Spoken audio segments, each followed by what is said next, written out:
اللہ کے محبوب علیہ السلام ایک دن مدینے سے گزر رہے تھے تو ایک شخص جس کا نام تھا سوا، تو وہ گھوڑا لیے جا رہا تھا، حضور کو پسند آ گیا، اس سے کہا کہ یہ بیچتے ہو؟ اس نے کہا بیچتا ہوں۔ کتنے کا؟ اتنے کا۔ کہا کہ رکو میں اس کی قیمت لے کے آیا اور تمہیں دیتا ہوں۔ کسی نے اس کو رکے ہوئے دیکھا تو پوچھا یہاں کیوں کھڑے ہو؟ اس نے کہا مسلمانوں کے نبی سے اس گھوڑے کا سودا ہو گیا ہے، تو وہ قیمت لینے گئے۔ اس نے کہا مجھے زیادہ پیسوں سے دے دو۔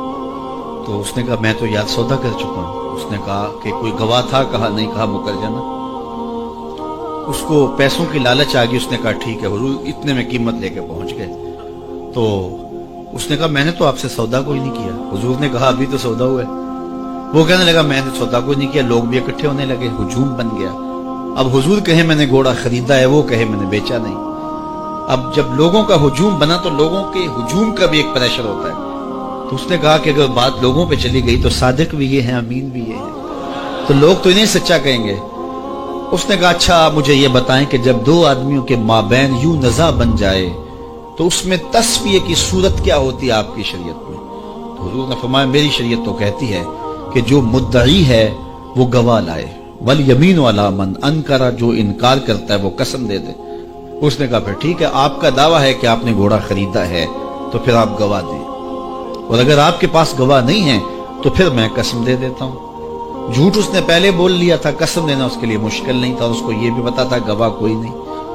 تو اس نے کہا جناب آپ گواہ پیش کر دیں تو میں گھوڑا دے دیتا ہوں جس قیمت پہ آپ بتا رہے ہیں، اور اگر آپ کے پاس گواہ نہیں ہے تو پھر میں قسم دے دیتا ہوں۔ اب بھری بزم تھی، لوگوں کا ہجوم تھا، اور اس نے ایک ایسی بات کی۔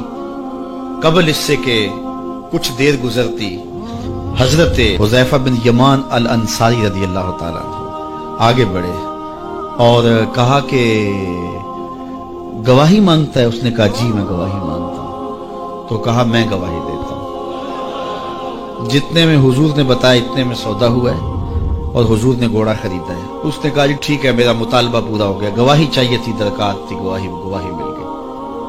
تو اس نے گھوڑا دے دیا اور قیمت اس نے لے لی۔ قیمت اس نے اپنی مرضی کی گھوڑے کے مطابق ہی لی تھی، وہ تو زیادہ پیسوں کے لالچ میں مکرا تھا۔ تو خیر اس کو راستہ نکلنے کا مل گیا، لوگ ہٹنے لگے تو حضور نے حضرت حذیفہ رضی اللہ تعالیٰ عنہ کو اشارے سے قریب کیا اور کہا کہ تم نے گواہی دی، تم تو موقع پہ موجود ہی نہیں تھے، تو تم نے گواہی کیسے دی؟ تو حضرت حذیفہ رضی اللہ تعالیٰ عنہ نے کہا حضور گھوڑا کیا ہے، آپ کے کہنے پہ تو ہم نے رب کی گواہی دے دی، ہم نے رب کو دیکھا تھا، آپ نے کہا نہ ہے تو ہم نے مان لیا، تو یہ گھوڑا کیا ہوتا ہے؟ تو حضور نے حضرت حذیفہ کا ہاتھ پکڑ کے فضا میں بلند کیا اور لوگوں کو کہا جانے والوں رک جاؤ۔ لوگ ٹھہر گئے۔ کہا کسی عدالت کچہری میں گواہ کی ضرورت ہو تو میری شریعت 2 گواہ مانگتی ہے، لیکن جہاں میرا خزیمہ ہوگا، ہاں حذیفہ نہیں، خزیمہ بن ثابت انصاری رضی اللہ عنہ، جہاں میرا خزیمہ ہوگا وہاں ایک کی گواہی 2 کے قائم مقام ہوگا۔ فیض پہنچا اے رضا احمد پاک کا، ورنہ ہم کیا جانتے خدا کون ہے۔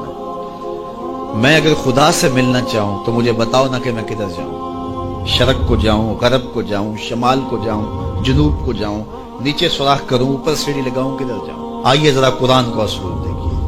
وَإِذَا سَأَلَكَ عِبَادِي أَنِّي فَإِنِّي قَرِيبٌ، حبیب میرے بندے تیرے پاس آ کے میرا پوچھتے ہیں، بندے میرے ہیں، مجھے ڈھونڈتے ڈھونڈتے تیرے پاس آ گئے اور تیرے پاس آ کے پھر میرا پوچھنے لگے۔ فَإِنِّي قَرِيبٌ، ان آنے والوں کو بتلا دیجئے کہ میں دور نہیں ہوں، نیڑے ہی۔ فا تاقیبیہ کے بعد علماء تفسیر نے لکھا کہ کل مقدر ہے، یہاں کل ماننا پڑے گا۔ فَإِنِّي قَرِيبٌ اے فَقُلْ إِنِّي قَرِيبٌ، ان کو کہہ دیجئے کہ وہ دور نہیں، آگے ہو تو مل جائے گا۔ یہ ہے ترجمہ کل کے مقدر ماننے سے۔ لیکن صوفیہ فرماتے ہیں کل کو مقدر ماننے کی ضرورت ہی کیا ہے، بات ہی سیدھی ہے۔ حبیب میرے بندے مجھے ڈھونڈتے ڈھونڈتے تیرے تک آ گئے، تو محبوب جب تیرے تک آ گئے میں پھر بھی دور ہوں۔ میرے بندے جب مجھے ڈھونڈتے ڈھونڈتے تیرے تک جو آ گئے تو محبوب تیرے تک آگے ہیں تو میرے تک آگے۔ یہ تیرے پاس آ کے پھر میرا پوچھ رہے ہیں، جو تیرے پاس آگے وہ میرے پاس آگے، کیونکہ تیرے تک پہنچنا ہی تو میرے تک پہنچنا ہے۔ تو کہا اگر خدا تک پہنچنا ہے تو مصطفیٰ تک جانا ہوگا، بس یہی راستہ خدا تک پہنچتا ہے۔